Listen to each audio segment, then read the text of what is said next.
All right, ladies and gentlemen, 2024 is upon us, and the NASCAR Cup Series season is about to be upon us. A day early at that here tonight for the Busch Light Clash at the LA Memorial Coliseum. Of course, this race was supposed to take place tomorrow night, so that was going to be the first stream of the season. Unfortunately, fortunately slash unfortunately, it was moved up to today due to a threat of rain over the next several days in the LA slash California area. In a result of potentially losing this date entirely, they were able to move it up. The race is on Fox Sports 1. If you guys were wondering, they've had all sorts of coverage today, beginning at 6 p.m. Eastern Standard Time with practice, and then their initial practice slash qualifying session that they had to set the field for today's race. Now, as for this one, the field is about to get lined up here.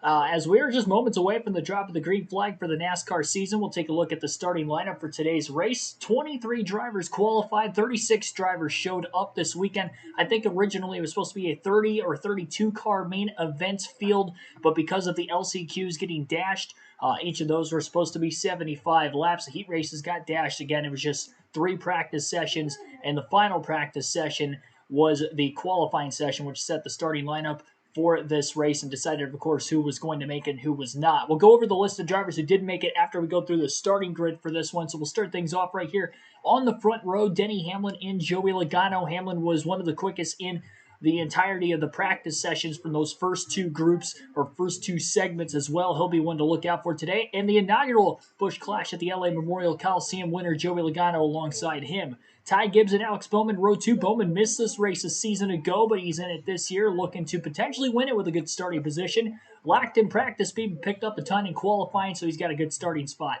Kyle Busch has finished in the top 3 in the first 2 races at the Coliseum, looking to go 3 for 3, maybe get to victory lane. Second and third place finishes in those races. William Byron to his outside. Byron was the most winningest driver in the NASCAR season last year, looking to start the 2024 season with a win in this exhibition race tonight. Ross Chastain and Kyle Larson will line up in row number 4, defending champion there for Larson. Chastain just a one-time winner last year, two-time winner, last year. One of those includes the most recent race at Phoenix. Remember, he was the first non-championship 4 driver to win the championship 4 race, or I should say the season finale race for the Cup Series since they started doing the 16-man playoff field, which was back in 2014. So congrats again for him winning that one, but looking to start this year off a little bit stronger and try to go for that first championship when he is in the championship 4 for this year. Again, this is a non-points race, but still like to get things kicked off strong. You look at the last 2 drivers to win this race, Joey Logano, Martin Truex Jr. Truex had a deep playoff run last year, of course, won the regular season championship, and Joey Logano the season before that winning this race went on to win the championship as well. So maybe whoever wins this race here tonight will have a very good season for them as well. Behind those guys in row number 4 is going to be Bubba Wallace and Justin Haley. Remember, Haley making the move to Rick Ware Racing full-time this year, was in Kaulig last season, which is interesting because I don't think either one of the 2 Kaulig cars made the main event field through qualifying less than an hour ago, so there's that. Tyler Reddick and Ryan Preece will line up behind them in row number 6. Reddick with the deep playoff run a season ago, trying to go even deeper to a championship 4 spot this year. Toyota's looked very fast in practice and qualifying today. Not quite as quick as, say, Ty Gibbs and Denny Hamlin, but look for Reddick to maybe charge his way to the front of the field. Brad Keselowski, Chase Elliott in row 7. Keselowski maybe helped out by the timing of which his group had gone out, one of the later groups to enter into the qualifying stage of the practice format a little bit ago. In the overall practice format from the first 2 groups that he was on the racetrack for, he actually ended up being outside the top 30 in both groups, so jumped up to 13th, pretty decent starting spot mid-pack tonight, and obviously in the show for the first time since the Coliseum has hosted the Busch Light Clash. Of course, Chase Elliott, as I mentioned, former champion, also with him, went winless a season ago. Obviously missed 7 races, 6 due to injury, 1 due to a suspension, kept him out of the playoffs. The Owners' Championship had a deep playoff run, though, from the 9 team, but Chase looking to make his way back in the postseason this year and trying to get things kicked off in the right foot with a good run today. Michael McDowell and Todd Gilliland, both on the front row motorsport cars in the same row in row number 8 for this one. Great to see both of those cars make it. Great season by both of those 2 teams last year, especially for McDowell to run as consistent and make the playoffs virtue of a win that he had at the Indianapolis road course. We'll see if he can make the postseason 3 out of the last 4 years if he can qualify again this year. Noah Gregson, newcomer in the 10 car for the retiree of Eric Almirola. It is slated that Almirola could potentially run some part-time races this year for Stuart Haas, or maybe not Stuart Haas Racing, but just in general for the NASCAR Cup Series as well as in the Xfinity Series side of things. So we'll probably still see his name, but not this weekend in particular. And again, not full-time for the points running for the Cup side. Corey LaJoie back in the 7 car for Spire Motorsports again. He'll be on the outside of row number 9. Martin Truex Jr., defending regular season champion on the inside of row 10, and defending Daytona 500 champion from a season ago. Will be defending that in a couple weeks at Daytona. Ricky Stenhouse Jr. going to be on the outside of that row. John Hunter Nemechek in the 42 car full-time for Legacy Motor Club this season, who made the switch to Toyota from Chevy from a season ago. Chase Briscoe will start to the outside of him, and Ryan Blaney will start last in this race. Did not qualify his way in because of winning the championship a season ago. He had the champion's provisional, so he was going to be locked in regardless, but because of having to go to that is why he is starting in the last place position in this 23-car field here tonight. Appreciate each and every one of you guys.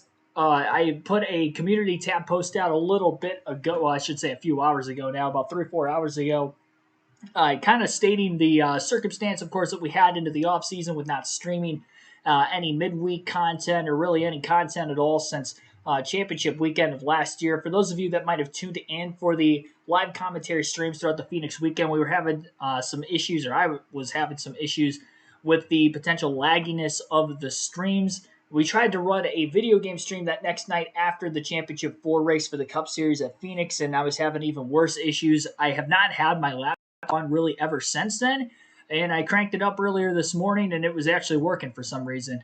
Glad I did that in the morning because the race eventually ended up getting moved up to tonight rather than tomorrow. Didn't think that was going to happen, but here we are one day early for tonight's stream, and appreciate each and every one of you guys that are here. I can't guarantee exactly when the video game stuff will be back this year.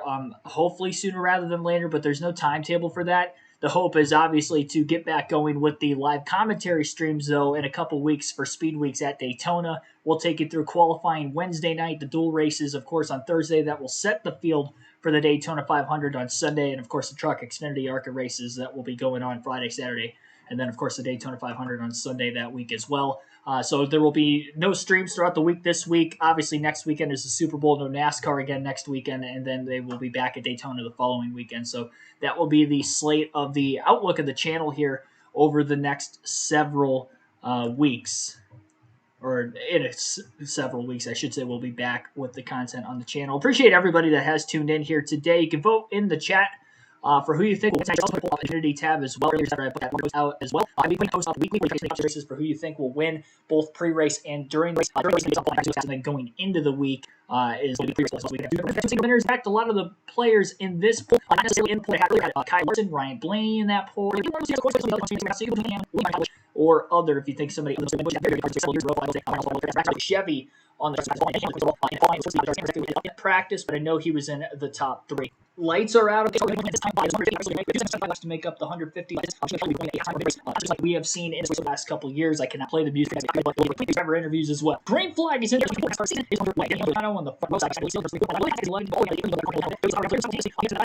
up to get back to the inside.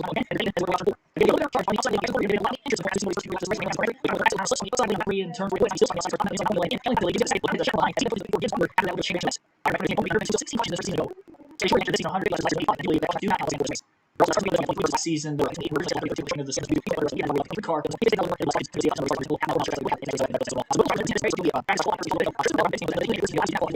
was not able to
still going.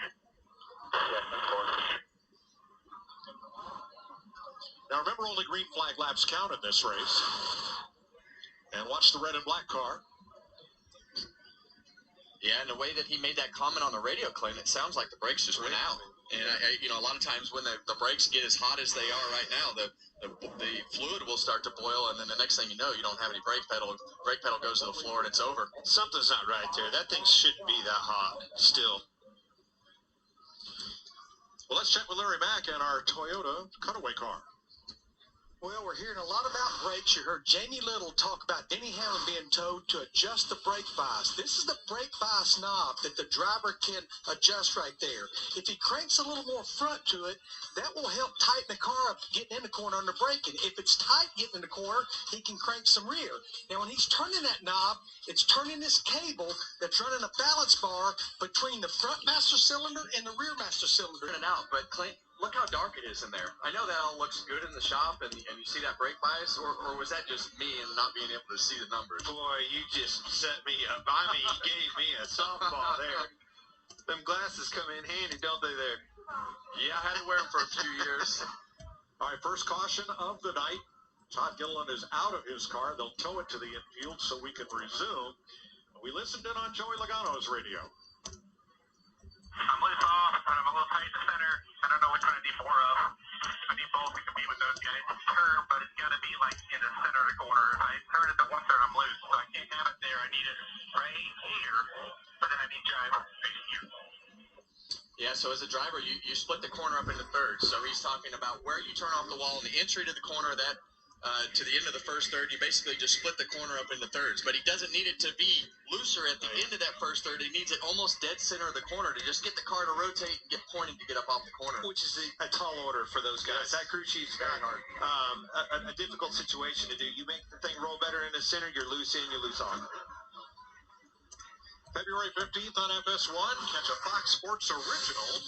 I am Kevin Harvick. I thought he was Kevin Harvick. You're Kevin Harvick. It's a documentary taking through a legendary career on and off the track. And it airs 10 p.m. Eastern Time, February 15th. I look mean right there, Clint. Well, you were most of your career, Kevin.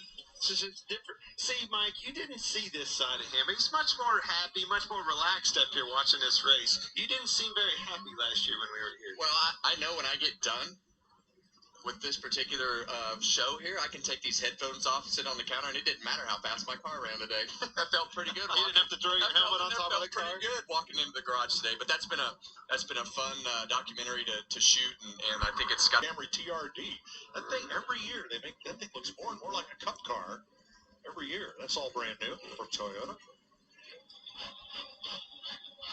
Well, I'm sure they're happy that their pace car is being followed by another one of their race cars. And exactly right. That Ty Gibbs machine, that Monster Energy machine, has just been absolutely bullet fast. And I'm not going to say that I talked about this a couple months ago or anything, but look down this run. Justin Haley in his 51 car running 8th. That is an awesome race for them right out of the box. Yeah, Justin Haley had a great run in the Colleague car and moved over to Rick Ware Racing, and he's always run good here. William Byron, in the 3 years we have been at the Coliseum, has never run a single lap out of the top 10. Wow, that's unbelievable.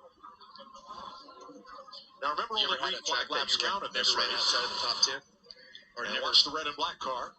I just pretty much covered the gamut, Kevin. Yeah, the way that he made that comment on the radio, Clint, it sounds like the brakes just went out. And a lot of times when the brakes get as hot as they are right now, the fluid will start to boil, and then the next thing you know, you don't have any brake pedal.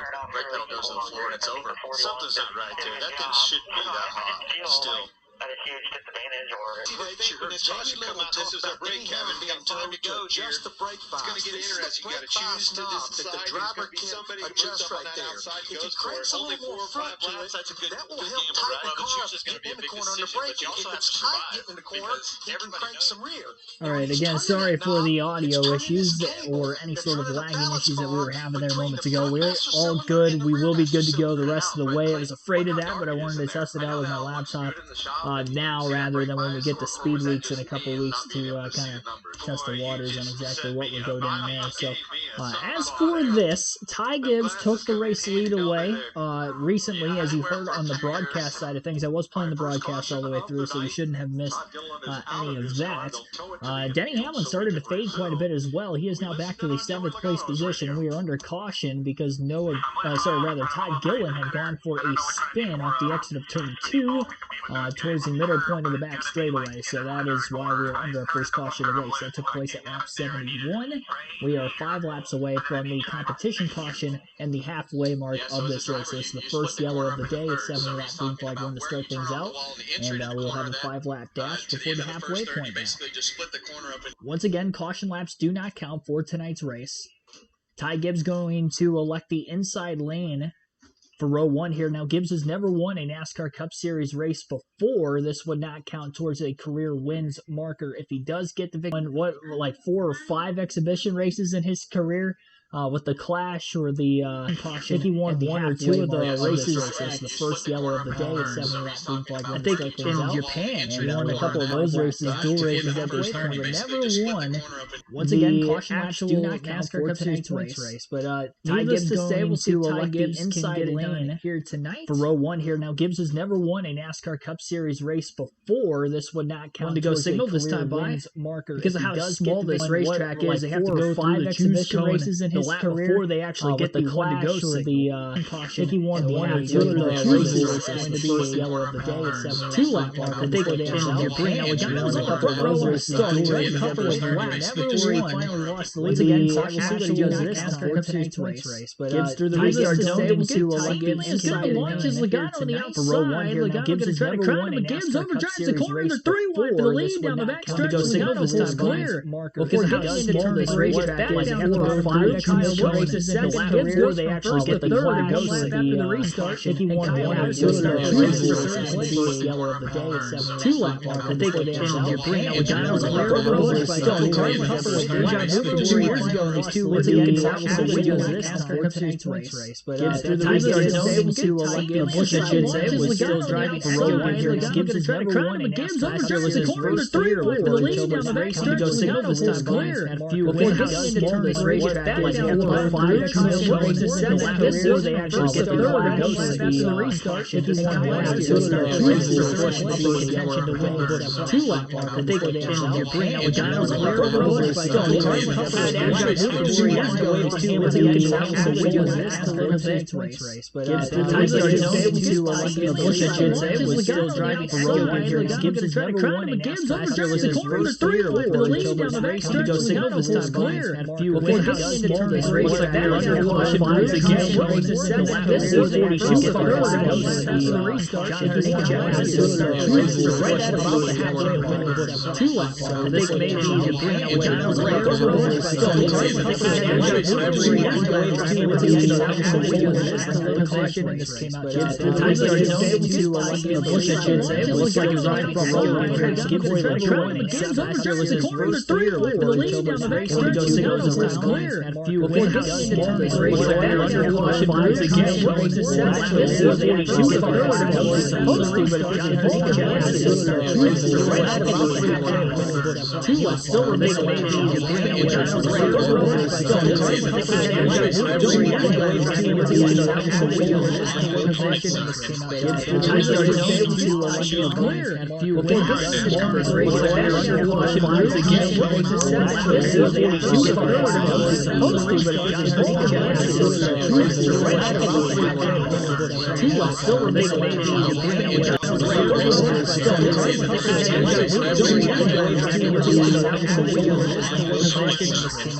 Ty started to clear. Before he does into this racetrack, under caution rules again. This is 42 far supposed to, but right at about the halfway point. 2 laps still remain maybe Japan. Lose track position. You know what though? 8 wheels corner better than 4. I know. So I want to be on the inside. That's the hardest part about making that decision to go on the outside. Exactly what you just said. All she has to do is go in there, door you a little bit, move you up the racetrack, and now all of a sudden you go from second to maybe fifth or sixth in one corner. Well, you also have the other strategy, too. Am I going to restart third and just give that leader a shove up the racetrack to try to get underneath him? So he's got some decisions to make. I like your strategy for a longer run, but for one lap, boy, I'd hate to give up the bottom. Yeah, but there's 75 more you got to survive after this. Don't forget that. Sorry about the audio issues again, guys. I didn't realize I was echoing there. It's hard to look at the chat during the actual green flag action that's going on, so I didn't see it that time.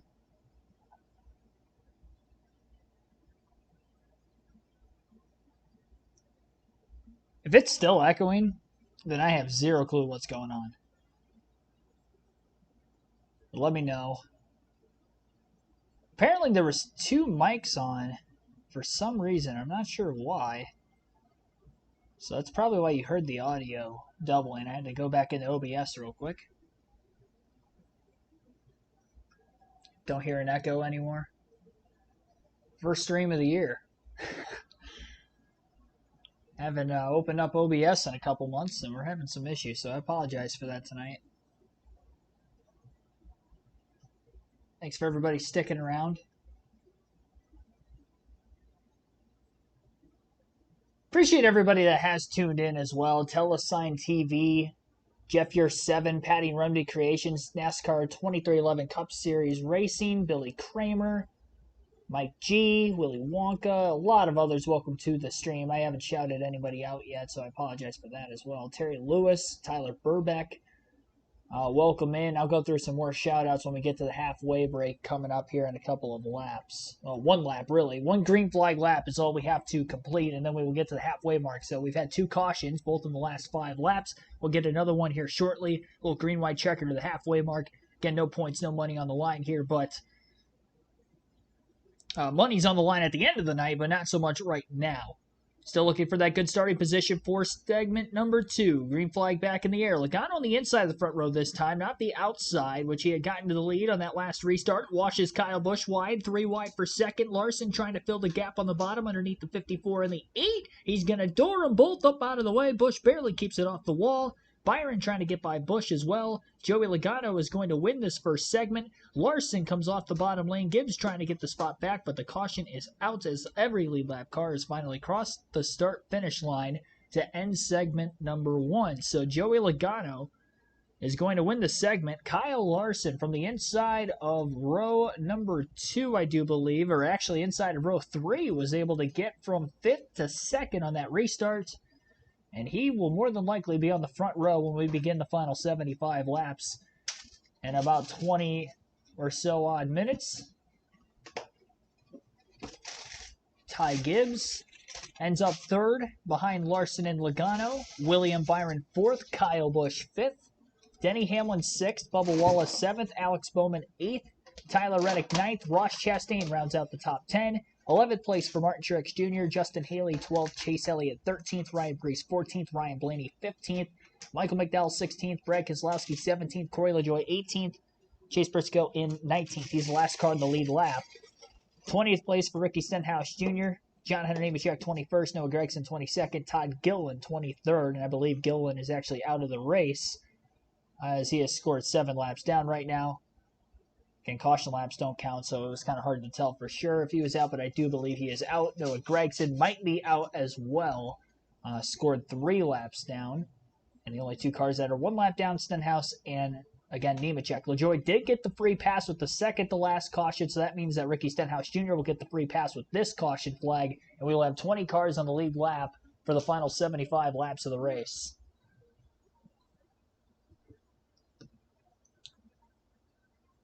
See, Jackson Thomas, Robert Burkle, Susan Greenland, M. David Dillinger, Christopher McComas, Joanne C.,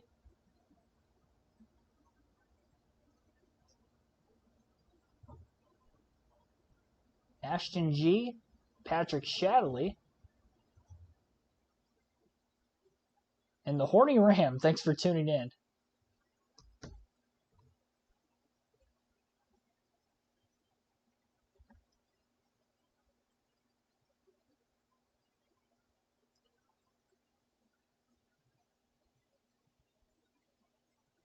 Chiefs will win the Super Bowl.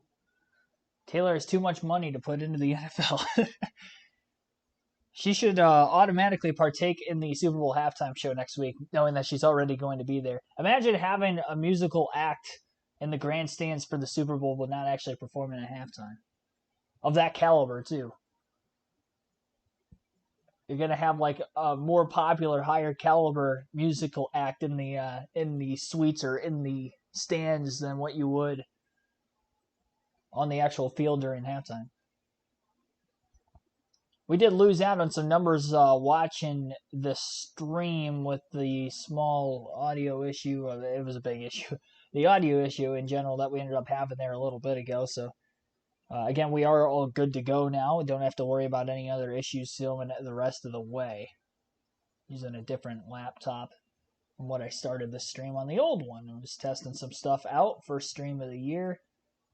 I ran a test stream privately earlier today, but I only ran it for 20 to 30 minutes. And we didn't have any issues with the brief pre-race show. It seemed like it was about halfway through that first segment before we started having issues. So it was at about the 30-minute marker or so before we had problems with it. So that's not surprising.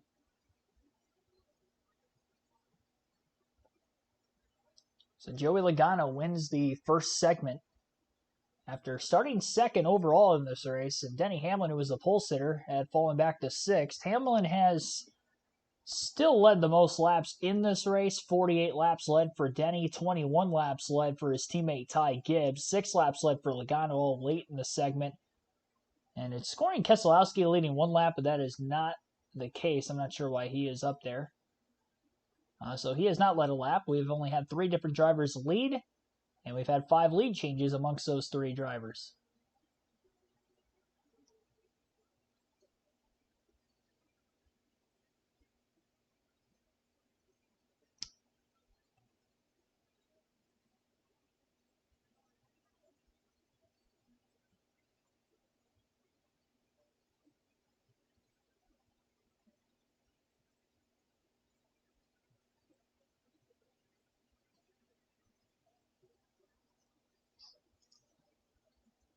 Wish it was at the Clash. Tickets are free. Yeah, and I feel bad for those who aren't in attendance tonight that had tickets for the race for tomorrow and maybe aren't in Los Angeles at this moment when they moved the race time up, because they ended up moving it up. Man, I think I saw it about 4 o'clock today. 4:30, somewhere around there. It might have been a little bit before that, but that was when I found out about it getting moved up. I was like, well, I guess I'm streaming in 4 hours. So I wasn't expecting that at all today, but I'm okay with this, though, because I knew it was going to be a later night. I'd rather have that today than tomorrow because I have to work on Monday, so that ends up working out a little better for me.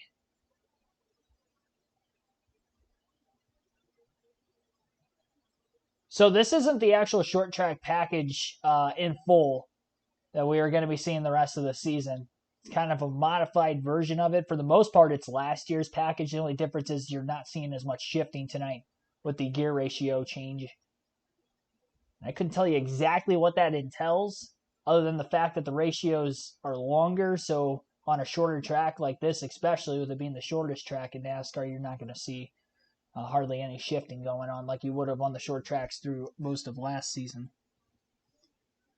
Teams are allowed to make adjustments on the race cars during this red flag period. I'm not sure exactly what the time frame is for them to be able to do this.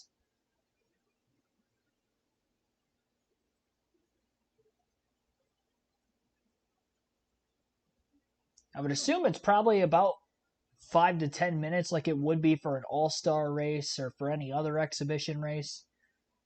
Usually it's in that ballpark of 5 to 10 minutes. But with this being the only pit stop of the race as well, no mandatory green flag stops, obviously no pit road really in general at this racetrack, kind of a makeshift one for teams to be able to do this during this closed course caution. Kind of similar to what you'd see in a longer regular short track race at your local dirt track or local short track, where they have an opportunity to make changes at like a halfway mark. And obviously with this being 150 laps, that is the case. Now they would have been able to make it pretty close to a full fuel run, but obviously they'll top off on fuel just to make sure as well. So this is once again the third caution of the day. The first one was on the 38 of Todd Gillen. He is now no longer in this race. The 42 of Jonathan Nemechek was the second yellow. He is still in the race, one lap down in 21st. He'll actually be the first and only car one lap down when we get back to racing. So if we get another caution in which he's not involved in, as long as he doesn't go another lap down, he will get back on the lead lap.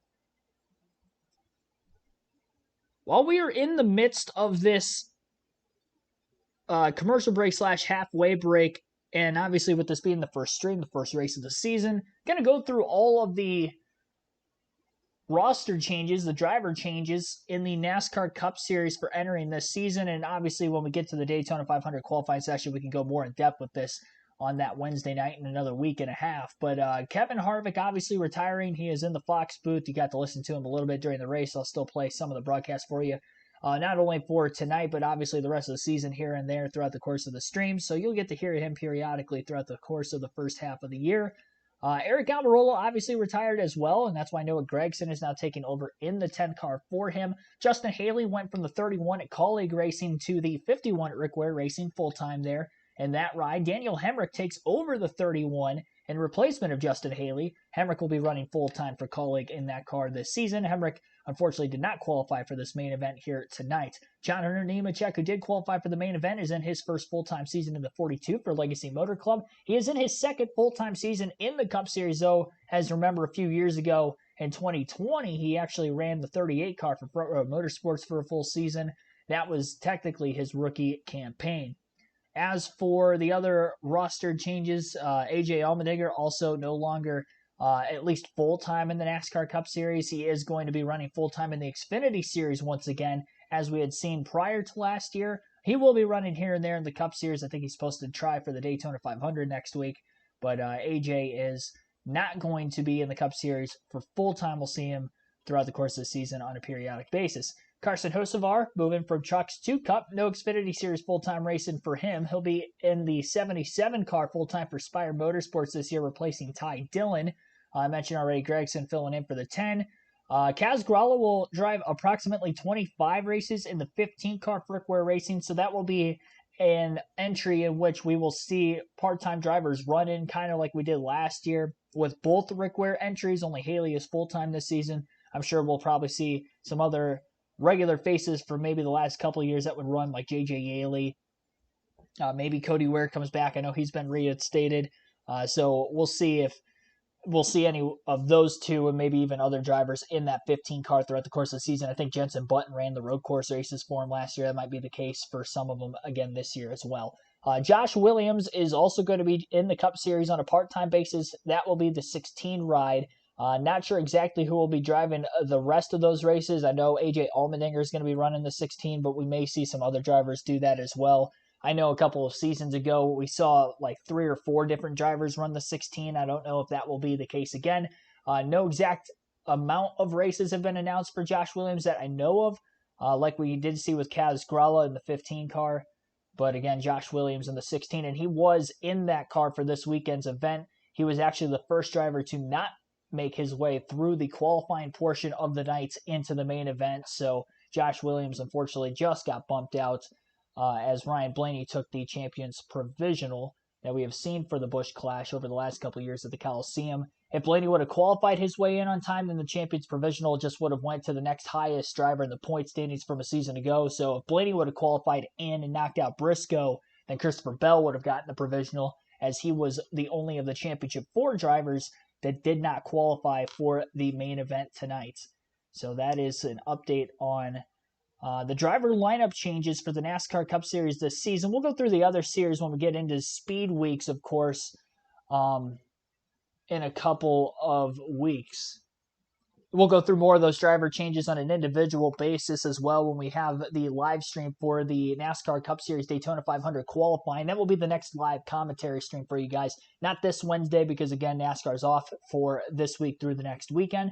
But when Speed Weeks begins the following Wednesday night, I believe the 15th, if I'm not mistaken, Wednesday night, 15th, 8 p.m. Eastern Standard Time, be right here on the channel. We'll have Daytona 500 qualifying for you guys there. We will also have coverage all the way through Speed Weeks, just like we did last season, not only qualifying on Wednesday night for the Daytona 500, but we will also be doing live streams for both dual races that Thursday night, Truck Series race on Friday night, and then we will do a doubleheader on Saturday with ARCA and the Xfinity Series, 2 separate live commentary streams, and of course the big old Daytona 500 that Sunday afternoon, February 18th. So that is the slate for Speed Weeks in another week and a half. Community tab posts will be up on that, obviously, probably on multiple occasions between now and then. F1 Kid Fan, thanks for tuning in. Water is Fake, thanks for tuning in as well. That's a channel name right there. Still doing fantasy? Yes, we are. If you joined the NASCAR Fantasy League last year, you should already be in it. I'll have to double check on that just to make sure, but I'm pretty sure anybody who was in it last year is already in the league this year, so when the Daytona 500 comes up, you'll have to play. I didn't announce anything for tonight because it was an exhibition race, so there was no fantasy to be had for tonight anyway. That will start up on the February 18th Daytona 500 in a couple of weeks, 2 weeks from tomorrow. And we will return fantasy. So you won't want to miss it. If you aren't joined, you can join on the NASCAR mobile app or NASCAR.com website. Go to the fantasy live link or tab on the page. Sign up with your email, free to join. If you end up winning the regular season or playoff championship, you get 2 tickets to any NASCAR race of your choosing the following season. So it would be for 2025, excluding the Daytona 500. So got a chance to win. Doing the Mexico NASCAR race tonight after the No, I am not. I think it's supposed to be on Fox Sports 1, but I will not be doing commentary for that. It is weird that that race is going on after this one. I'm not sure exactly when that rain's supposed to roll in, so hopefully they get it in time, and hopefully the fans that are there stick around for that. I would imagine they would, considering it's only like 6 o'clock on the West Coast right now.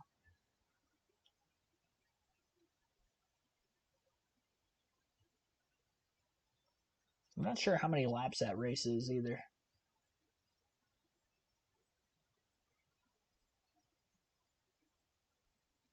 We got a fellow Ohioan in the chat. From Detroit, too. There you go. Only about 50 minutes away from me. Corey Free, thanks for tuning into the stream as well. Yeah, but this is the only stream for today. I would have wanted to do the heat race in LCQ that would have ended up taking place tonight, but obviously those got axed with the main event being moved to tonight as well. That actually would have started at this start time, and then 8 o'clock tomorrow would have been the Busch Clash, but unfortunately they got axed, so we were limited down on the stream time for this weekend, obviously. From 2 streams down to 1, and from a long day to a short one. Watkins Glen race date this year? It should be in August sometime. Again, if I'm not mistaken. I think it's in the middle of August. After Michigan, I do believe. I don't think there was a halftime concert this year. I think that might have gotten axed as well. It would have been Machine Gun Kelly tomorrow night, but I think with them moving the race, I don't even know if he is there, to be completely honest. I was telling my sister about that earlier, and they didn't show him on TV with the concert, so I don't think he was performing today. So that has made our halftime break a little bit shorter than what we've seen in the last couple of seasons.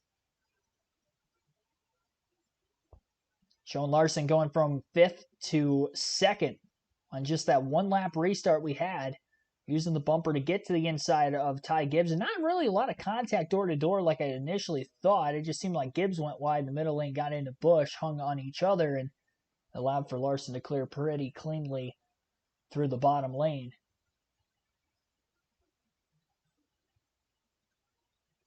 I think with having that other race still to go yet tonight, too, that's probably another reason why they wanted to condense things. I don't know what Fox Sports 1 is supposed to air after NASCAR tonight either, so maybe they're trying to stay on the time slate. There is rain coming, though. The good news is we only have 75 laps to go, so I think that we're going to get this one in. Unfortunately, I don't know how quickly they're going to be able to get the next race in after this, so hopefully Mexico Series can get the race in. Again, we will not be doing commentary for that. Do plan on doing commentary for all the Truck, Xfinity, and Cup Series races again this year. Again, qualifying for the Daytona 500 as well.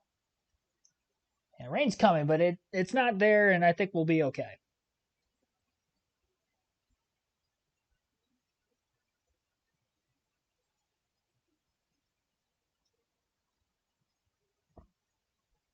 So starting grid, the first few rows on this restart for the final 75 laps will be Joey Logano, Kyle Larson on row 1. Row 2 is going to be Ty Gibbs and William Byron. Kyle Busch, Denny Hamlin in row 3. Earl Arnold Jr., thanks for tuning in.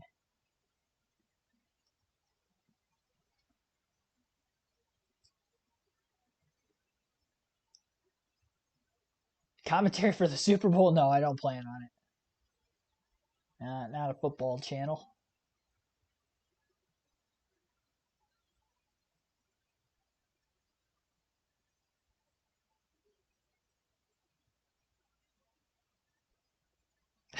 Showing Kevin Harvick beating up the 2. His highlights and lowlights, I guess, of last year's Busch Clash. Probably going to be showing highlights of Harvick from last year's race wherever they go throughout the course of the season this year. Definitely looks like he had an eventful one last season.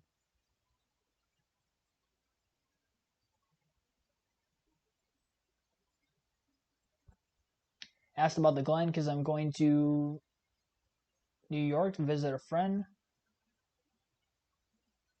Want to introduce him and his wife to NASCAR. Yeah, that would be a great place to do it. For sure. Green flag is back in the air. We are racing for segment number 2. Joey Logano on the outside of the front row this time. Larson on the inside. Surprised that Joey Logano did not take the bottom like he did the last restart. He's had success on the top lane. We'll see if he can continue to have that. It looks like we're under caution already as Chase Elliott looked to have gotten into the outside wall on the back straightaway, and Bubba Wallace is also around. And I think the caution is actually for Wallace. Elliott was slow. Hopefully he can maintain minimum speed and continue on into this race. Not sure on really any damage with those 2 cars, but Wallace definitely seems to be okay. I have to keep an update on Elliott. Tough break for Bubba. He was up in the 7th place position, and it was his teammate, actually, Tyler Reddick, who got into him, but I think Reddick might have even been hit from behind. It looked like Alex Bowman got into the left ear of Reddick, which knocked Reddick into Bubba, who was in the outside lane. It was an innocent bystander, and that great job by Chastain getting on the brakes quick enough to get his car to a complete stop before running into the 23, causing collateral damage to both race cars. Luckily, not that much really on any. And again, they'll be able to continue on. Not sure exactly how Chase Elliott got caught off track there. But he was definitely slow, lost some positions right before the caution came out. This is going to give the free pass to John Hunter Nemechek. He'll get back in the lead lap, and Elliott is in the pits, and they are under the hood of the 9 car. Are those wall scrapes on the inside there? Here's why he stopped in turn 2. What happened to it, Chase? Something is broke, steering left front. You're right. He hit the inside wall. Yeah, you see the scrapes on the fender right there under the Goodyear decal. That's from the inside wall, and it broke the front suspension. Where's he at, Clint? Squeezed down right there. Well, I'd have to go back. He obviously didn't hit the inside wall, but maybe somebody hit him. He was the 3rd car on the outside. But that story may have started back in 3 and 4. I don't think we may have been back far enough. Contact with that left front's what broke something, A-frame, something in there. Yeah, and as tough as these cars are, the suspension pieces, the toe links in the back, and everything that is in the front, if you clip these things just right, it'll snap the suspension like that. So I have 6 cars involved in this caution. Alex Bowman got into Tyler Reddick. He got into Bubba Wallace. Bubba Wallace spun, and going around with him were Ross Chastain, Michael McDowell, and Corey LaJoie. And the best thing that I hear about that, Clint, is I'm not involved. Yes. Well, the craziest part is the caution was in 2. Well, but we look up and there's a mess over here off the floor wrecked. And that really was the caution because Chase Elliott got going to come around and try to get into the pits anyway. It's a caution. Caution laps don't count. Everybody is sorted out with the exception of Chase Elliott. The retaliation list is building. I would have to agree with you, sir. So again, we have Logano with Ty Gibbs on the outside. And Kyle Larson in the stealing spot, position 3. Tell you who got back up there and didn't. So we usually end up ending the poll for who you think will win the race after the end of stage 2 because there are no stages in tonight's race with this being an exhibition. We're just going to close that off with 50 laps to go. So you still have about another 23 green flag laps to cast your vote, but that can be quick if we stay green long enough. Caution's starting to build up to other cautions here over recent laps. Green flag back in the air again as we have just north of 70 to go. Ty Gibbs gets a good launch on the outside lane. 3 wide for third place behind him. Larson in a Toyota sandwich between Reddick and Hamlin. And Reddick is able to get back in line on the bottom. Meanwhile, further back in the field, Ross Chastain has gotten spun and the caution's out again. May have gotten 1 green flag lap in that time before Chastain ends up towards the outside wall, turned in the opposite direction, bringing out yet another yellow. We had 16 cautions in this race a season ago, in which was 185 laps, 150 laps tonight. And I believe we have had our fifth caution of the race. And again, caution laps do not count. So we are still at 73 to go. So we did not get a full lap in there. Chastain and Blaney. Yep. Actually, no, it was not. Like, Chastain was on the outside of a 3-wide battle between himself, Stenhouse, and McDowell. And Stenhouse and McDowell keep trading paint with each other back and forth under the caution. I noticed that right before they cut to the replay, and now they're still kind of going back and forth with one another. McDowell got squeezed into the inside wall. And then Stenhouse kind of bounced off McDowell after McDowell hit the wall and then into Chastain. And McDowell probably thinking, hey, I got squeezed down there. Tyler Reddick, meanwhile, very slow. Let's listen in. He was way to the inside early. I Restart violation, it sounds like. He was looking. Let's see here. Well, let's watch him on this restart.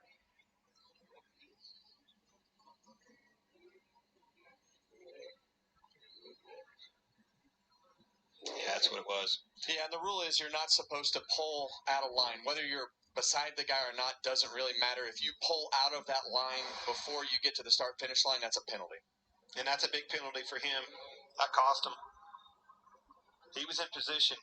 He's going to have to jump more cars than he thought he was, Clint. He's going to have to take care of it. So restart. Reddick will go from 7th to 19th on this next restart. Jamie? Well, you guys mentioned Ricky Stenhouse Jr. having a little battle back there and getting bumped into. He's a little frustrated, back in 15th right now. During that break, I looked over. He had gotten out of his race car and was in the window of John Hunter Nemechek, pointing at him, frustrated at him. You're not supposed to get out of your race car during the break, so he's already hot under that helmet. You see it continues here. And Nemechek's having a tough night, 2 laps down. Noah Gragson is 3 down. Todd Gilliland and Chase Elliott out of the race. 19 cars on the lead lap. So the choose takes me back to the choose. Kyle Larson didn't take that outside line on the last restart. Chose to go to the inside. Now he's back in traffic. The decision here is very important on these chooses. Well, let's go back 1 caution to where Alex Bowman got into Tyler Reddick, who got into Bubba Wallace, who spun. Here's Bubba. Go ahead and tell your buddies up there I'm in mode, but I ain't got no buddies up here. Good. Me either. Well, that's the right attitude to have, though. He and his spotter, Freddie Kraft, and his crew chief, Booty Barker, they're a comedy show, in fact. I think Booty is the breakout star of this Netflix series, Full Speed, documenting the playoffs of 2023. Well, you knew somebody was going to break out, right? There's going to be a character, and you don't have to look any further than Booty. He's an awesome guy. So much fun to be around. Builds a hell of a fast race car. Just chill, too, right, Kevin? he doesn't get wound up about much. And I love the advice though. When you talked about nobody got wound up, it's just like, hey, we don't have any friends, so go do what you have to do. And that's really how it evolves here. You get run into, you get spun out, and then you have to just be the bulldozer. You know, we were talking about this yesterday. Isn't this a strange sport where your teammates aren't really your teammates? They're the guys you most want to beat or most need to beat. And after all, you two were teammates twice at Richard Childress and at Stuart Haas. Well, it's not supposed to be that way, Mike, but it just is. Yeah. Exactly. The biggest day in racing has gotten bigger. The Grand Marshal, Dwayne "The Rock" Johnson, will kick off the Daytona 500 February 18th and only on Fox.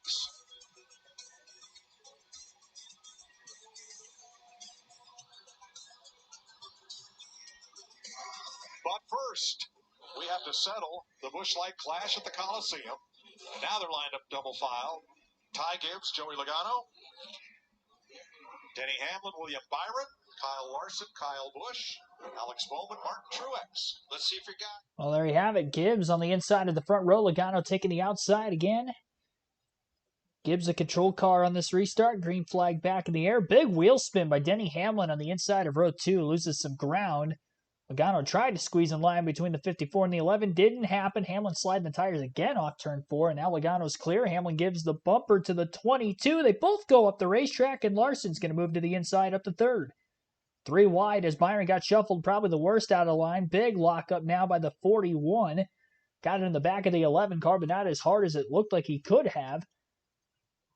Everybody started jamming up pretty quickly there, as we are down to 70 laps to go in the Busch Light Clash at the LA Coliseum. We'll see if the cars start to spread apart here once we get 3-4 laps in. Remember, we had a 70-lap green flag run, where it looked like we were going to go through this race with hardly any cautions, and then we turned into having a little bit of a caution fest in the middle going into this race. Not too bad, at least yet to this point. Hopefully we can start clicking away laps once again. Still a lot of beating and banging going on, though, as Joey Logano getting ran into on multiple occasions by Kyle Larson. Logano crowds the 5, trying to keep himself on the inside. And Joey's not going to be easy to pass. Defensive line into turn 3 this time. Larson's going to keep at it, though, the more he stays on that back bumper. Hounding Logano. This is allowing Ty Gibbs to pull away from these two just a little bit. Actually, a lot of it. Gibbs is out to a nearly 2.5-second lead after this restart, and we've only ran about 5 laps during this green flag run, which is really only about a minute of actual time, as these guys were ticking away lap times right around the 13-second flat lap barrier in practice earlier today.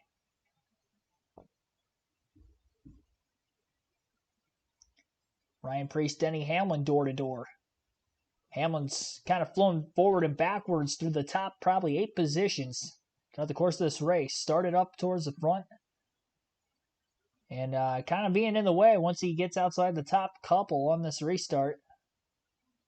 He was on the inside of row 2. He worked himself back to 3rd on that last go at it and ended up losing a few more spots again, as we saw the traditional accordion effect that you would have on this tight of a racetrack, especially on that inside line, especially in restarts, and everybody's already bunched back together. Shout out to Ryan Blaney. Started last in this one with the Champions Provisional. Didn't look quite as good in qualifying as he did in the practice sessions earlier, and is up inside the top 10, which is really the first time we've seen him on speed charts in the top 10 overall today. He's at the tail end of the line of cars that separate pretty much Logano through the 10th place position to Ryan Blaney. And there's a bigger gap between Blaney and Briscoe in 10th and 11th place. The intervals right now between everybody in the top 10 would look like this. Ty Gibbs still with a 2.5-second lead over Joey Logano. Kyle Larson 2.8 seconds back in 3rd. Martin Truex Jr. in 4th place is 3.2 seconds off the lead. Kyle Busch is 3.5 seconds back in 5th. Denny Hamlin in 6th, 3.9 seconds back. Ryan Preece in 7th, 4.2 seconds back.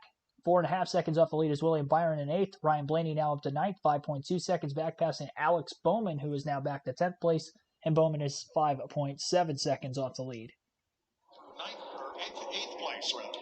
I'd say Ty Gibbs about 4-5 laps from catching this lap traffic, and that's when things are going to get interesting. as good as his car turns, Clint, in the middle of the corner, we had his in-car up, and it just looks so easy compared to most in there. He's smooth and can turn right at the center of the corner and drive straight up off the corner. The other thing I love about his scenario is he's got such a good lead, a good pad, that he can afford a little bit of time with some of these leaders. Now, obviously, you need to get around those lap cars and not let those guys catch you. But if you can keep putting cars in between you, it makes it even that much easier. 55 green flag laps to go in the Busch Clash at the Coliseum. We're going to take you Fox side by side. There you go, side-by-side Fox commercial break. We'll go through the full field running order rundown now for the second and final time in this race as we are down to 55 to go. Ty Gibbs, 2.3 seconds ahead of Joey Logano, who's kind of eaten into that lead about a tenth at a time over the last couple laps. Again, Logano in P2. Kyle Larson is in third. Martin Truex Jr. in fourth place. Kyle Busch fifth. Sixth is Denny Hamlin. Ryan Preece in seventh is the second highest running Ford.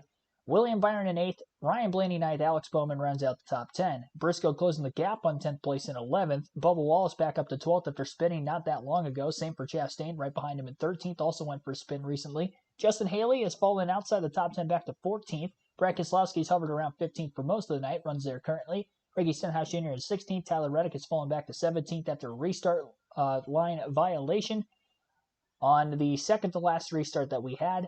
Michael McDowell 18th, John Hunter Nemechek in 19th, Corey LaJoie last car in the lead lap in 20th. Noah Gragson still on the racetrack, 4 laps down in 21st. Chase Elliott off the racetrack after having a suspension failure.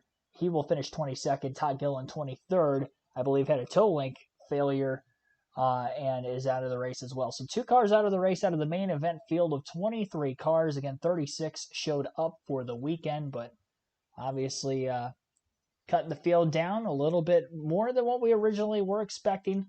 All of on-track activity for this weekend's events took place today.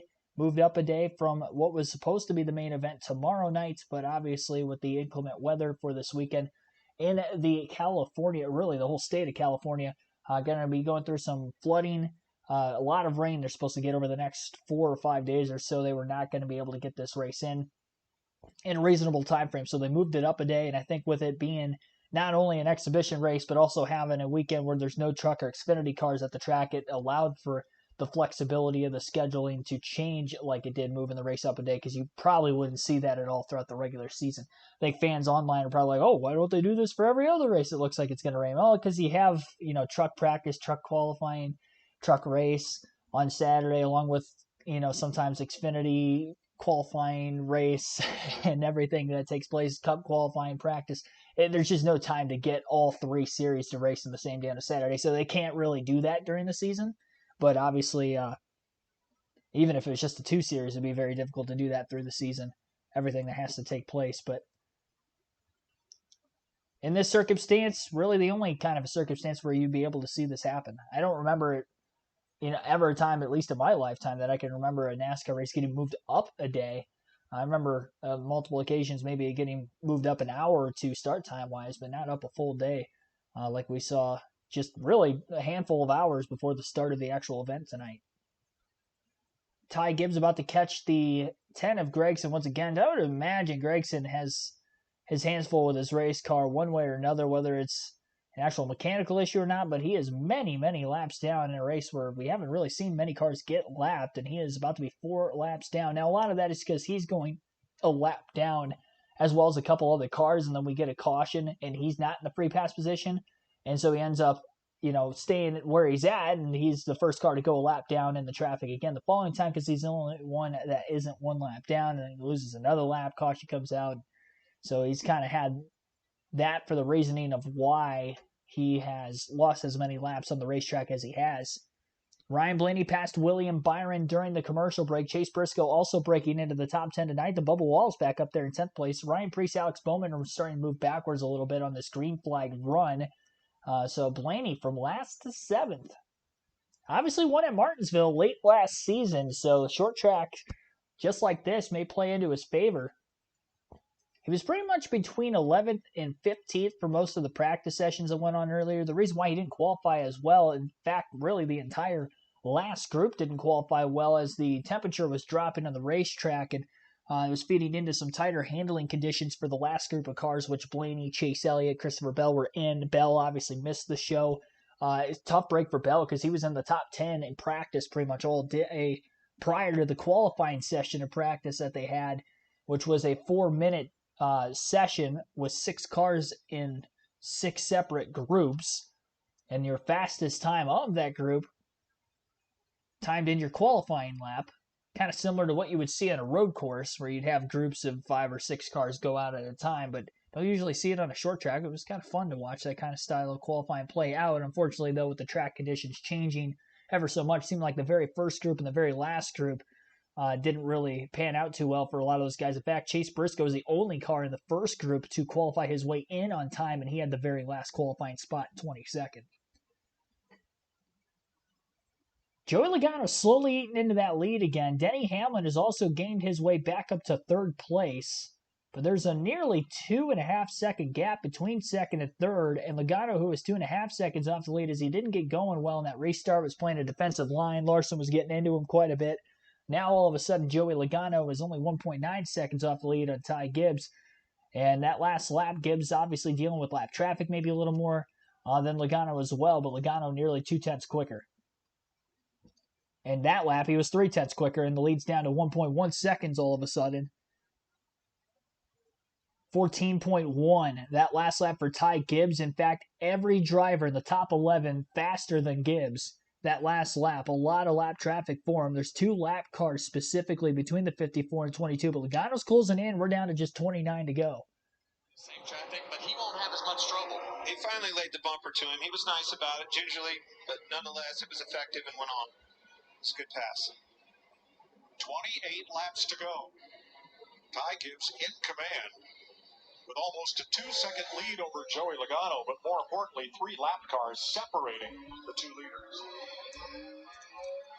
Denny Hamlin third, alone on the racetrack. Kyle Busch on trees. 1 and 2, he entered tight on the wall. 3 and 4, he's a little higher, still by half. Chase Briscoe, he was the last car in the field, and seeing him make up some good spots. I liked what I heard right there in that spot. He's telling him what he's doing behind him. You don't have to you can focus on driving your race car. You don't have to look in that mirror. Every time you look in that mirror, it slows you down. Ty Gibbs under Stenhouse, trying to put the Daytona 500 champion a lap down. They're your biggest movers since the restart as Gibbs clears Stenhouse. And you see Bubba Wallace just moved the 14 car up the racetrack. Logano's really shrunk in. He's cut into this lead again. Shrunk that gap up. Was able to get around McDowell. Now just 1 lapped car separate the 2 leaders. Well, it looked like Logano's car. It takes 10 or 12 laps to get going, but it looks like as we run here, his fall off is not as much as Ty Gibbs. This is Chastain in front of leader Ty Gibbs. Let's see. It's 22 to go. Chastain will be a difficult one to put a lap down as well. Well, and look at the difference under braking. I mean, the 54 car is just so superior. The Gibbs cars in general are so good in that brake zone, and that's what Ross is fighting. It looks like under braking, he's got a condition that he's having a tough time dealing with. Timing that. It's all timing.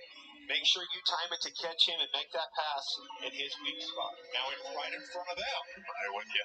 Brad Keselowski side by side with Ryan Preece. This is going to get to be a jumble here as they catch those 2. Not at all what you want to see when you're trying to lap cars is them door to door. It makes it very difficult. There's nowhere to go. Logano has gone past Stenhouse. Logano is now closing on the leader who is bottled up in traffic. Yeah, I know what I was saying. Worst case scenario. Ty Gibbs has no option. There's nowhere to go, and he just put the bumper to Ross Chastain right there because he knows he has to go. Now look at Chastain. We're paying a favor. He was able to get away from him. Logano trying the inside. Preece gives him the lane. That's a scenario where you got to do what you got to do, right, Kevin? That was the right thing to do. If you're going to win this race, you're going to have to be aggressive. Yeah, and you see how much easier it is for Joey Logano to go by these guys. Once the leader goes by, everybody's kind of like giving up, and you see Ross just move up the racetrack for Joey Logano. So 13 cars are now on the lead lap with 15 laps to go. Ty Gibbs trying to close on Brad Keselowski. Justin Haley off. Having trouble, yeah. 51 of Justin Haley's definitely off the pace. Going to be a caution. And Logano now has a clear shot at the leader, although he's about 5-6 car lengths back. I don't know if he's going to get it to the pits, guys. Sharp turn. It's going to be tight. He's going to have to start turning quick. Going to make it. All right, we stay green. No, he's off the racetrack. I think it's protected right there. I got it. He just had to do a quick three-point turnabout. 12 laps to go. Joey Logano trails Ty Gibbs by between 5 and 7 car lengths, depending on where they are on the racetrack. Can he catch him? He was about a half a tenth faster the last lap, so He is giving it everything he's got. 10 laps to go, this time by Ty Gibbs, Joey Logano, one-on-one as they'll be going for the win here. And the caution flag is out. Before we get into the tight battle for the lead, after a long green flag run, the 34 of Michael McDowell up against the outside wall. Quite a bit of damage to the back of that race car. And this is the first caution we have had in over 50 laps. And this is going to be just a 10-lap dash to the checker now in the Busch Light Clash at the LA Coliseum. Your top 5 is Ty Gibbs in the race lead, Joey Logano second, Denny Hamlin third, Kyle Busch fourth, and Ryan Blaney up to 5th. Contact between McDowell and Chastain. It looked like McDowell kind of cleared himself too early on the one. I don't think Chastain moved his line at all. Looked like McDowell swung up trying to clear the one car, and he ended up turning himself. This was right in front of Denny Hamlin, who was in 3rd place. Both these two cars were a lap down. Free pass was supposed to go to Chastain. We'll see if he still gets it. In 13th. 12 cars in the lead lap at the time of the yellow. And the difference between Gibbs and Logano was 9/10 of a second, but it was as much as 2.5 seconds about 40 laps prior during the run. A lot of damage right around that left rear tire. The back bumper caved in quite a bit on the 34. When they softened that rear clip up, you saw how much it gave there. 2 years ago, that would have been the case. well, I can tell you from a driver's standpoint, backing it into the wall like that, no matter what they did with the rear clip, it's a really hard shot. And usually here, it's the hardest shot that you can take anywhere onto the schedule. Roxy Bollinger, Derek Booth, and Regine Huddleston, thanks for tuning in. Appreciate you guys tuning in to the first live stream, live commentary stream of 2024. No timeable return on the video game stuff for right now. I would love to get back into it again. I missed you guys a lot throughout the course of the off season.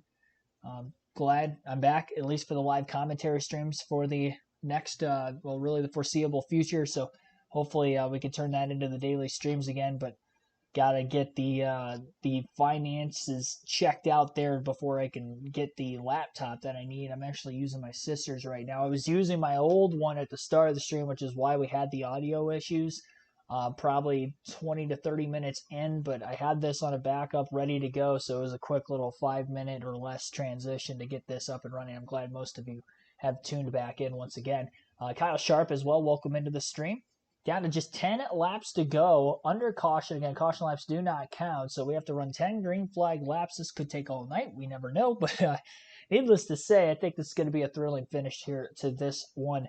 Michael McDowell again into the outside wall off the front bumper of Ross Chastain, bringing out the last caution. Didn't look like Chastain was in any fault there. It just looked like McDowell moved across his front bumper in the middle of the straightaway a little too early, trying to clear and turned himself going into the corner. Sister in the background then. From time to time, yeah, she spent in her room for the last little bit. She's got to work tomorrow, so she's probably sleeping. Dog squeaky toys. And you don't have to worry about it this year. But no issues with that tonight.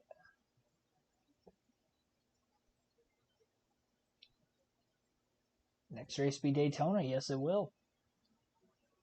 Once again, just to recap, and I'll put a community tab post out multiple times between now and then, but we will have full speed week coverage on the channel just like we did last year, Wednesday through Sunday. Wednesday with the qualifying for the Daytona 500 to set the front row, and then Thursday night to set the entire lineup for the field, who will make the 500, who will not. That will be Thursday night, so 8 p.m. Eastern Standard Time for the Wednesday night of the Daytona 500 qualifying, the pole qualifying, and then Thursday night at 7 p.m. Eastern Standard Time will be the Busch Light Clash. Will be the Daytona 500 dual races on Thursday. This is the Busch Light Clash. So that will start speed weeks again, not this week, but the following week. We will have 2 streams, back-to-back nights there. Really 5 nights of live commentary streams in a row as well after that. I would like to do all NASCAR Cup Series practice and qualifying sessions this year. It's a lot easier for me to be able to do that with the current rules of having like a 30-minute practice session essentially before qualifying starts and having them back-to-back over the course of like an hour and a half to 2 hours. I think that makes it feasible for me to be able to do those as well. Obviously, with the way Speed Weeks works in Daytona, it's a little bit different having the qualifying on a Wednesday and then the dual races Thursday, so that'll be similar to how we ran things last year, but we've been bringing new stuff to the commentary side of things. We started off, I only did a handful of races when I first started the channel with the live commentary back in 2021. I didn't do any live commentary streams the first year of the channel in 2020, the COVID year. So no live commentary at all. Then we did a handful of it, 2021. Then I did every Cup race in 2022. 2023, last year, I did every Cup, Xfinity, and Truck race. This year, we're going to be doing all Cup, all Truck, all Xfinity again. But in addition, we'll be having qualifying and practice as well for the Cup Series. So if you don't have Peacock on the NBC portion of the schedule, or you have no way of maybe being able to tune in to FS1 during Cup qualifying, Cup practice, you can tune right here as well. That'll be coming in handy, I think, with the 2025 not schedule change so much, but the TV change with who's covering what, because I think a lot of the practice and qualifying is going to be taking place on streaming, I do believe, once 2025 begins. So you can tune right here, 2 years from now on the channel, or a little over a year from now on the channel, and I'll have that coverage for you guys as well. So I think that'll help you guys out a ton, and I can't wait to bring more action to the channel. Set up for restart, 10 to go, green flag back in the air, Hamlin inside of row 2, Blaney to the outside of row 2, so you got teammates lined up behind one another. Logano goes wide, almost into the wall. Busch is able to slide into third, and now it's Hamlin and Gibbs door to door for the lead. Gibbs loses it, Hamlin's out in front. Denny Hamlin to the lead, but he smokes the tires into the corner. Gibbs nearly gets into him after getting hit by Busch. 9 to go. Can Denny Hamlin hold on as he smokes the tires again? Goes a little bit wide off the bottom groove. Right rear corner panel almost tagging the wall on the front straightaway.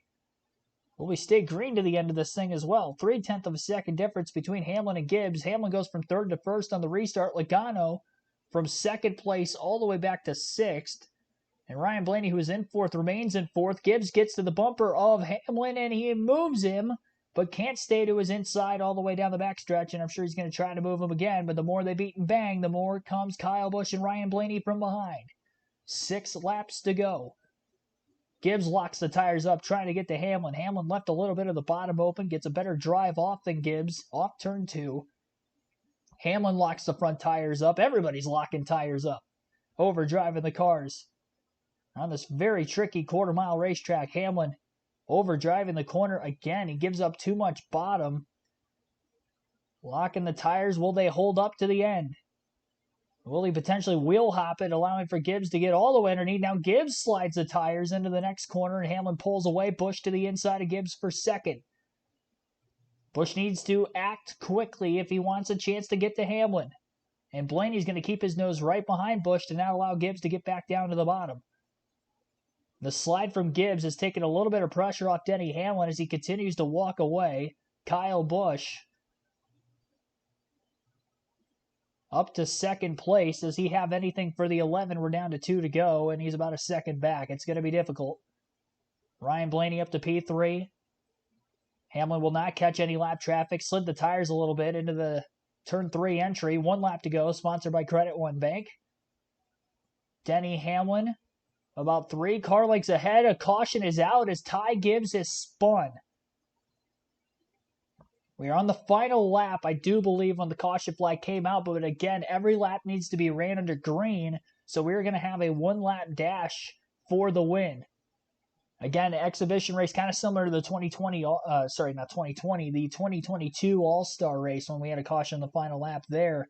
This was right as Hamlin was taking the white flag. Gibbs goes for a spin, and it looked like it might have been because of Kyle Larson.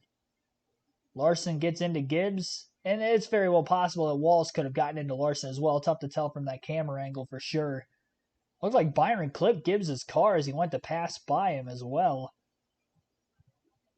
Took place in the middle of 3 and 4. They were definitely not going to be able to get back around without having to get to Gibbs, so they couldn't just keep it green. So now it's going to be Denny Hamlin and Kyle Busch, some former teammates, with Ryan Blaney in the mix as well to try to go for the win. 2 off to Larson right now. Cleared by 23. Hello. Side 5. Clear, get in. I'm in the white.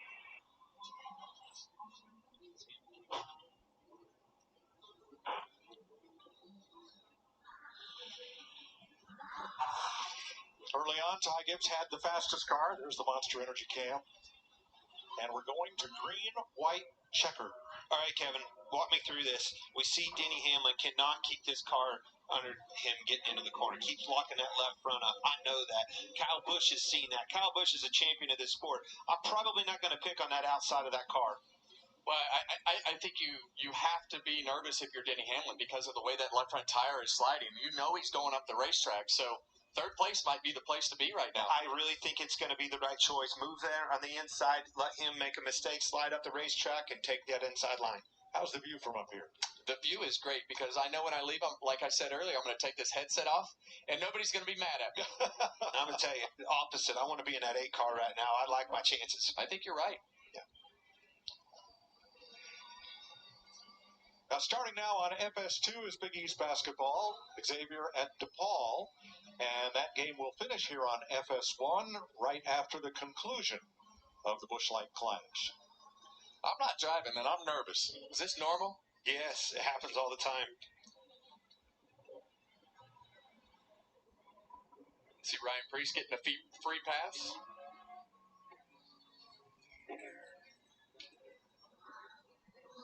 And restart with 13 cars on the lead lap. If Kyle doesn't take that outside, Kyle Busch, if he doesn't take that outside, somebody's going to. Will it be Blaney or will it be Logano?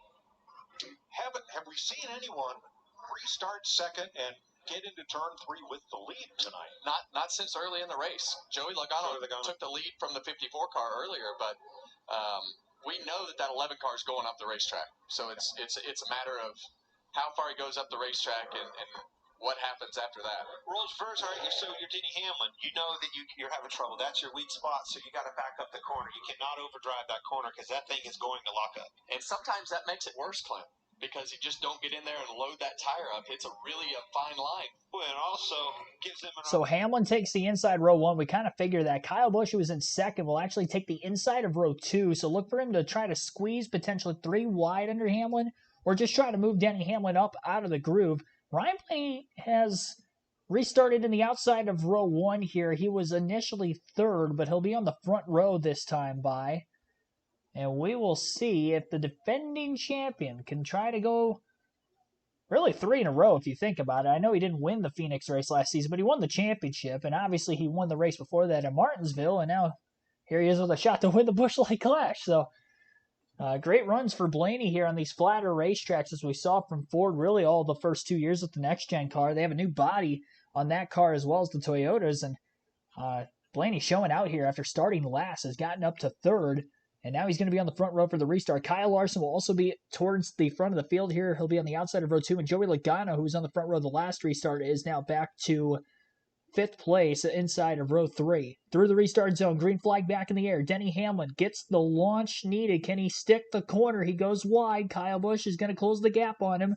Busch side by side with Blaney for second. Hamlin's clear for the lead.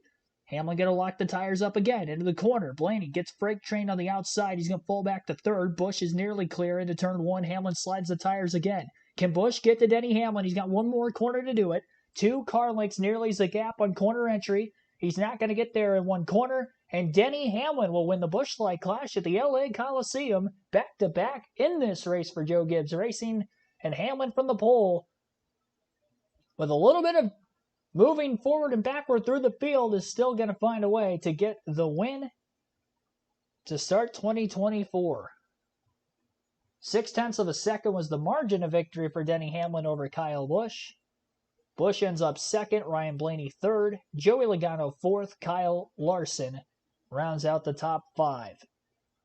6th place finish for Alex Bowman, Chase Briscoe 7th, Brad Keselowski 8th, Martin Truex Jr. 9th, and William Byron 10th.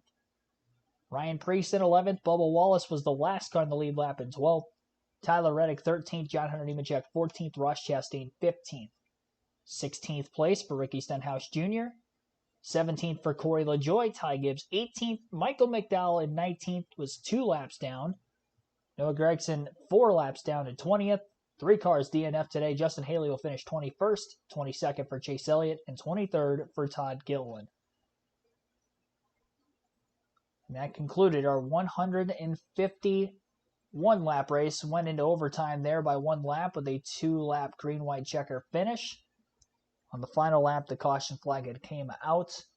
But because every lap has to be ran under green, that's why we ended up having a 2-lap dash there. And Denny Hamlin holds on to get the win despite sliding the tires as much as he was throughout the course of that one. Ty Gibbs actually led the most laps in this race today, 84 laps led on 2 different occasions. Hamlin led 3 times for 59 laps from the pole. Joey Logano led 8 laps, 2 different times he led today, including the first 2 and 6 in the middle. Those were the only 3 drivers who led a lap in today's race, but despite only having 3 different leaders, we still ended up seeing a total of 7 lead changes. Here's your race winner, Denny Hamlin, and some other post-race interviews over the next several minutes.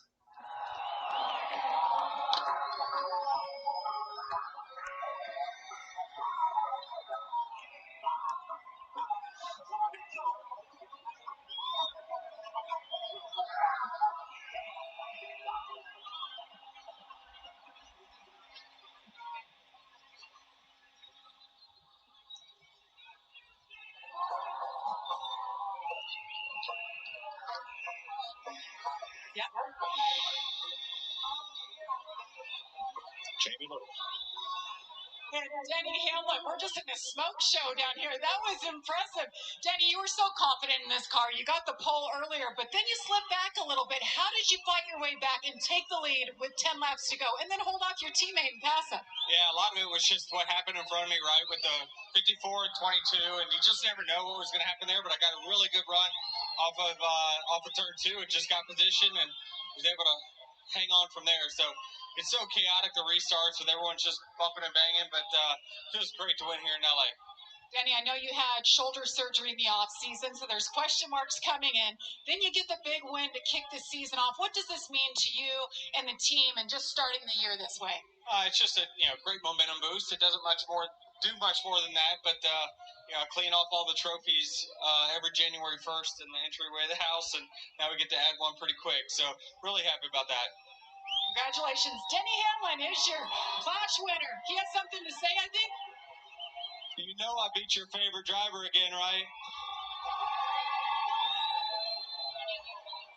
Well, Kyle Busch, always so good at the Clash. Second a couple years ago. Third last year. Second again this year. I know it's got to sting a little bit to not get that win, but a great night for you. Yeah, no, it definitely does sting. I felt like the first half we were better, had a better car, we were better than the 11, but some of the adjustments we made weren't as good. Some of the adjustments they made were better. So, all in all, just glad to have a good night. Glad to come out here in one piece, even with all the bumping and banging and everything else that happens. But thanks to Morgan and Morgan for being with us here today. It was fun to have them on board. I know everybody was chuckling on our paint scheme, so good times with those guys. And, of course, thanks to Lucas Oil Zone, Cheddars, everybody, FICO, all the guys back at the shop, ECR Engines. So we got a little bit of work on the short track program. Clash seems okay, but, we'll try to figure out the rest of the year.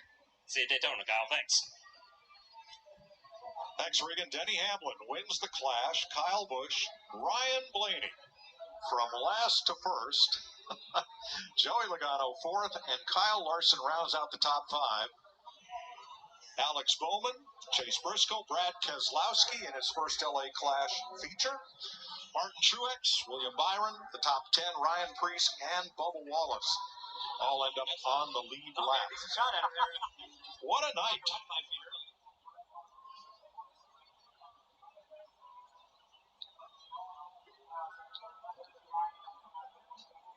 Well, action was the attraction. Was this what you expected tonight? I honestly didn't really know what to expect, and I learned really quickly standing up here in the booth and in that TV compound that anything can happen, and it pretty much did. And I think as we got towards the end of the race, it started to get rougher, and Denny Hamlin just had a great restart and kept himself into the game and made it happen at the end. Heartbreak for Ty Gibbs, right? Yes. Had a fantastic race car, drove a good race. Did not get the outcome, but I think the kid's for real. I think this is you're gonna see a lot of him this year. I think you'll see him in victory lane for sure. And a huge thank you to NASCAR. This was an enormous pivot to take a race scheduled for Sunday, move it to Saturday, rush everything, make it all happen. Mexico race to follow before the storms come in, and it's going to rain from Sunday to Wednesday, and we're going to either get out of town or build an ark. Well, it was definitely the right decision, and I'm with you. I want to thank everybody for making it happen because we saw a heck of a race and a great way to start the season. I do have to add on to that. It was a pretty good race. It looked like it was going to get sloppy for a minute there in the middle, but ultimately I thought it ended up being a pretty good show, a pretty good race. We saw a lot of beating and banging going on, which you would typically get with this style of racetrack. And it wasn't too aggressive. At times it looked like it may have gone that way, but honestly, all in all, I think it was a pretty solid Busch Light Clash. And honestly, of the 3 Busch Light Clashes we've had here, this one might have been the best, in my opinion. It didn't get too out of hand like last year's did, and it didn't turn into a long, drawn out green flag stretch like we saw the year before. We had that, but we had a good mix of cautions here and there and a good mix of green flag racing going on. So a good flow of the race, really, all in all. A total lapse time on this thing from start to finish, a little bit over an hour and a half. I know at the top of the screen it says 43 minutes, but that's because the caution laps didn't count, so the red flag would kind of stop the time. But ultimate time in this race ended up going a little bit longer than an hour and a half. Exhibition race is usually pretty short in length, as was this one tonight. Once again, Denny Hamlin gets the win. Congratulations to him. We'll go through the finishing order one more time here before we finish off the stream. Denny Hamlin again going to victory lane. 0.6 of a second was the margin of victory. Ryan Blaney ended up finishing in 3rd behind Kyle Busch, who was 2nd. 4th place for Joey Logano. Kyle Larson rounds out the top 5. Alex Bowman in 6th. Chase Briscoe 7th. Brad Keselowski 8th. Martin Truex Jr. 9th. And William Byron 10th. 11th place for Ryan Preece. Bubba Wallace 12th. John Hunter Nemechek 13th. Tyler Reddick 14th. Ross Chastain 15th. 16th place for Ricky Stenhouse Jr. Corey LaJoie 17th. Ty Gibbs 18th. 19th was Michael McDowell. And Noah Gragson 20th. Justin Haley 21st. Chase Elliott in 22nd. Todd Gilliland last in 23rd of the 23-car field. And again, those last 3 names I mentioned were the only ones that ended up DNFing here in tonight's race. We did have a total of 7 cautions in this race. And again, 1 lap past the scheduled distance of 151 laps. Average speed of this race, 61.49 miles per hour. That's going to wrap up tonight's stream. Appreciate everybody tuning in here for this one. First live commentary stream of many in 2024. Hope to see you back better than ever again. Not this coming Wednesday night, but the following Wednesday night for the Daytona 500 qualifying. So repeat, qualifying for the Daytona 500.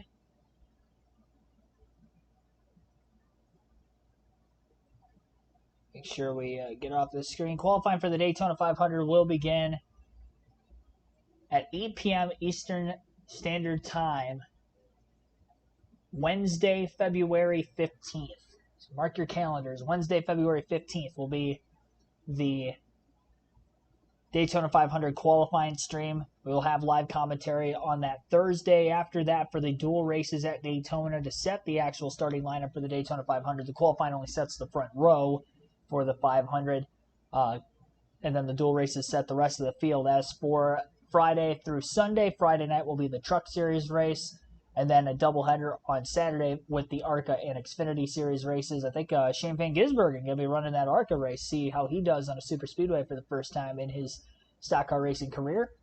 And Daytona 500 on that Sunday, February the 18th. See you guys in about another 10, 11 days or so. Have a safe one, and I'll hope to see you back better than ever to kick off Speed Weeks. Thanks for watching, everybody. Thanks for tuning back in, and thanks for remembering me. I appreciate you guys each and every single time we go through this stream. I missed you all, and can't wait to see you again soon. Thank you. Have a good rest of your Saturday night.